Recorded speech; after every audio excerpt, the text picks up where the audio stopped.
Hey everyone, today's video is on Libertalia, Winds of Galecrest, and this game is all about sky pirates looking for adventure and also your rivals. Video. Why can't I get that?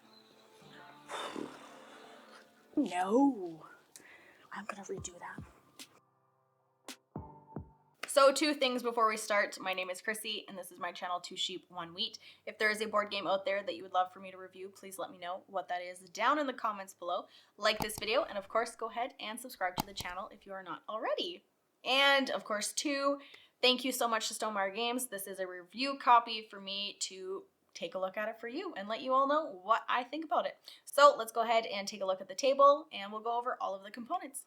So this is what the game looks like. This is the game board here. This is double-sided. This is the calm side, and there is a stormy side to this. We already have it set up here for 2 players. So there is a little bit to a 2-player variant here.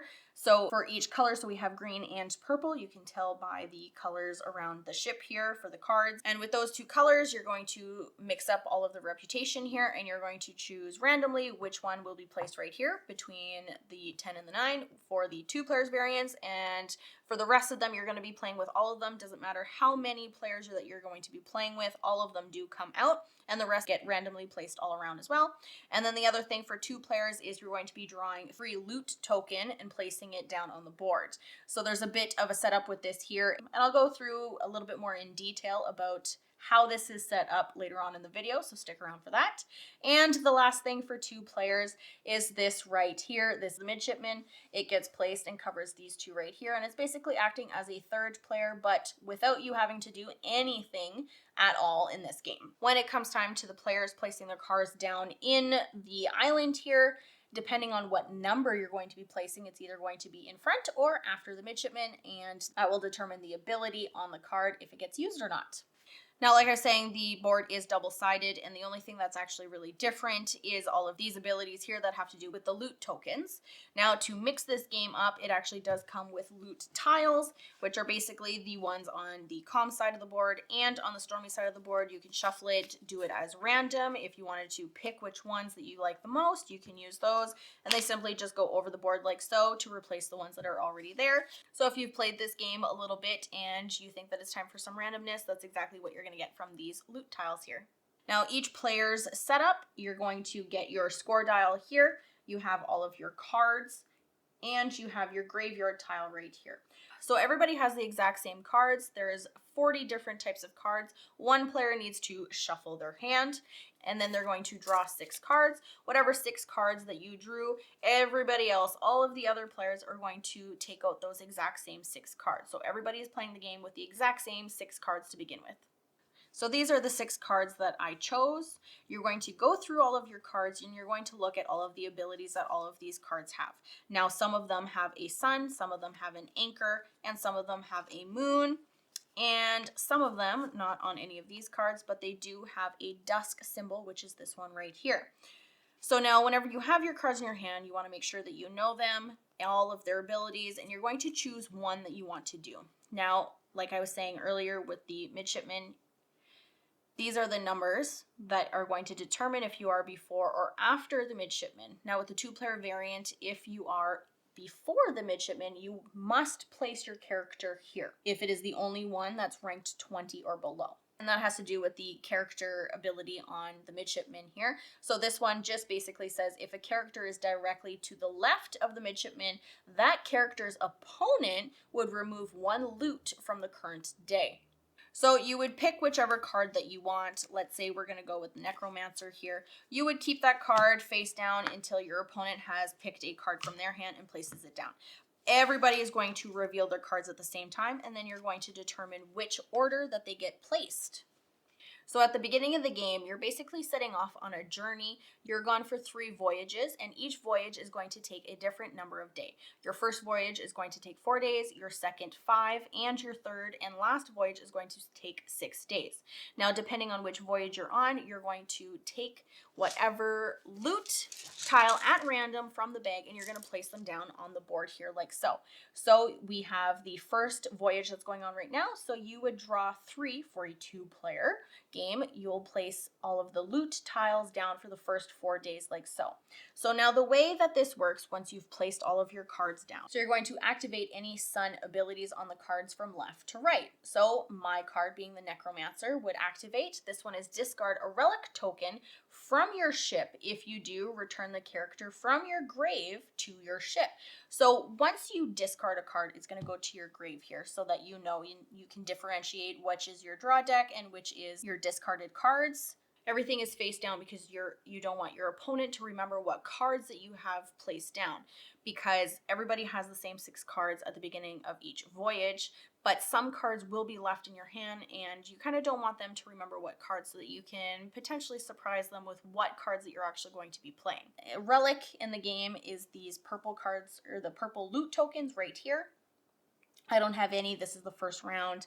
Then we would go to Midshipman. It does not have any sun abilities, so then we would go to the opponent's turn, which would be the Governor here. And this one is discard all characters from your ship, gain 1 reputation for each character discarded in this way. So this is the first round, so nobody has any characters in their ship. I will show you in just a minute here how you get those characters into your ships. Now, once you've gone through all the cards for the sun ability, then we're going to start from right to left, and we're going to be doing the dusk ability right here. So once your character gets to the dusk phase, you're going to be able to do any of the dusk abilities on the card.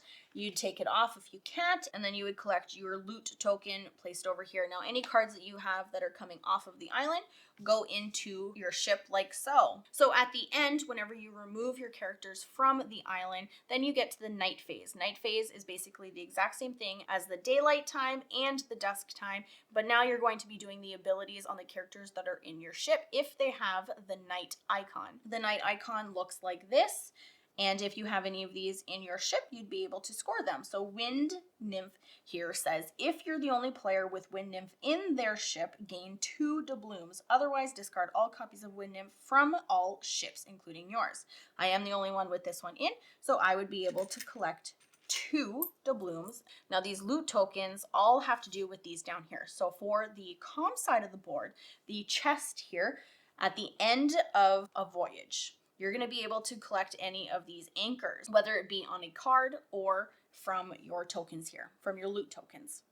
So chest would be gain 5 doubloons. We have barrel. You're going to be collecting it during the dusk phase, so you'd be able to gain 1 reputation. Gaining a reputation is basically moving it. You want to gain it, so you're going to the right of it. And what this does, basically, at the beginning of each voyage, you're going to be collecting the doubloons. Because for this game, doubloons, however much that you have, these are actually the victory points for the game, is the player that is the winner. So that's how the reputation track goes. With barrel, again, it does have an anchor, so at the end of a voyage you would gain 1 doubloon. We have relic. If you have any of the relic icons, the loot icons, at the end of a voyage, you're going to be losing 3 doubloons. And again, like I said, these are victory points at the end of the game. If you have a hook at the end of a voyage, it means that you can keep a character in your ship for the next voyage, or you get to gain 2 doubloons. We have saber here, and this is a dusk action. So whenever you collect it, you can discard another player's character from the island. So sometimes that would come in handy if you're the first person to be able to collect one, and then you can discard their card so that they are not able to collect a loot token or even gain the benefit that is on their card if it is a dusk icon. So that is saber, and then we have amulet. At the end of a voyage, you would gain 3 victory points, or 3 doubloons, and then we have map. So each set of 2 maps will gain you 7 doubloons, but if you're able to collect sets of 3, you'd be able to gain 12 doubloons at the end of a voyage.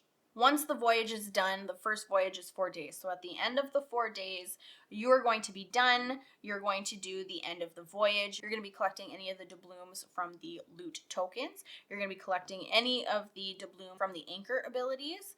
And whatever doubloons that you collect from that, you're going to tally them all up and you're going to add them into your score dial. So then once you have added them into your score dial here, you're going to take all of your doubloons and you're going to place them back into the supply. That way we always have a lot of doubloons for the voyage, and it'll be easier to score that way because this is sometimes a high scoring game and you'd hate to run out of any of the doubloons.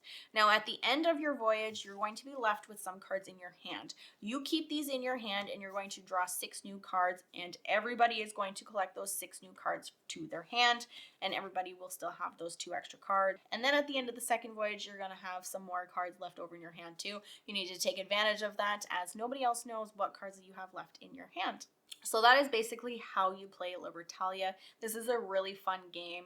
I have really enjoyed this game. I do not mind the 2-player variant for this game. The only thing that I do mind about it is that the midshipman does slip around sometimes when you're placing the cards or trying to pick them up.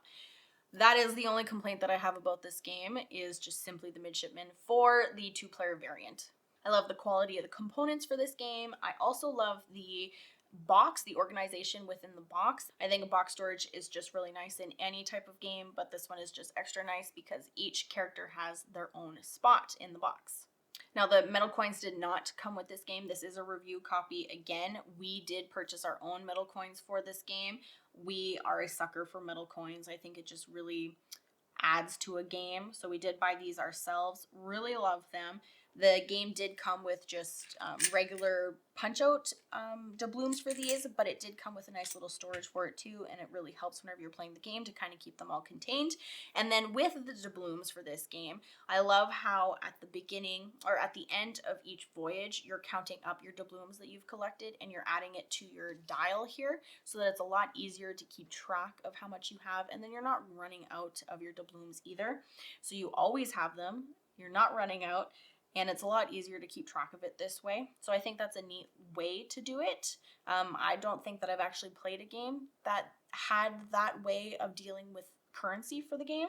And it's nice too, because this is a pretty high scoring game. It can be if you do really well in this game.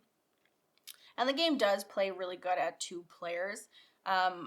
I know that a lot of the games have like a 2-player variant. You're playing with a 3rd player, but this one I really enjoyed. This one is just simply a card that always stays there. It just kind of gives the person the ability, because if you are on the leftmost side of the midshipman, then you go first. You get to do your ability first.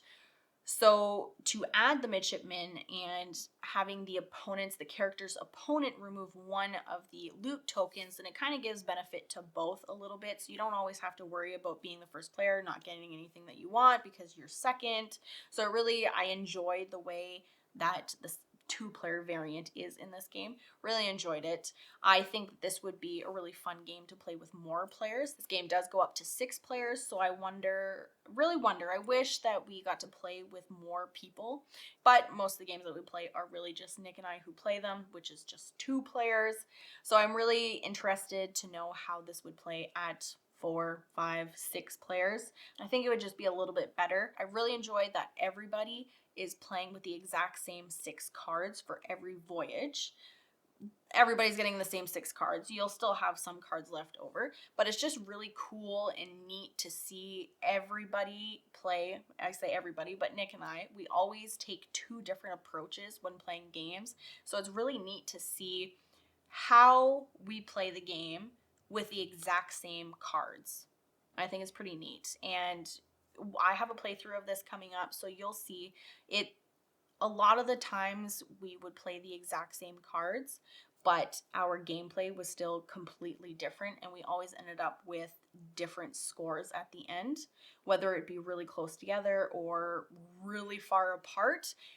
Even though we're playing with the exact same cards, and a lot of the times we were playing the same cards at the same time. So something with this game too, so whenever you're playing the exact same cards as the other people, as the other players, whoever's highest on the reputation track gets to place their card first. So sometimes that comes in handy, sometimes it doesn't, depending on what ability you have on your cards. Because if you're playing with the daylight ability, you'll get it first, but then if you are playing a card that has the night ability and you're higher up on the reputation track, then you're going to get your ability second. So it's kind of neat. It's just a really neat game. I really enjoyed this game. I can't wait to play this game again. Super happy that I was able to get this game to play. Really enjoying it so far. It'll continue to hit the table. We really, really enjoy this game. And then of course, This game does not have necessarily a player aid card for you to take a look at, but this game actually has the player aid completely on the board. It tells you everything that you need to do. It tells you need to do the daylight ability, then you need to do the dusk ability, and then once you get over here, don't forget you need to do the night ability. And it tells you voyages 1 to 3, voyages 2 to 3, voyage 3, and then before your voyage, at the end of each voyage, it tells you everything that the different loot tokens do. So it definitely has the player aid directly onto the board, which is nice because then everybody gets to see it. You don't need to print off anything extra. You don't need any cards, something else to look at. So I enjoy that. I enjoy having the player aid directly on the board. I enjoy that.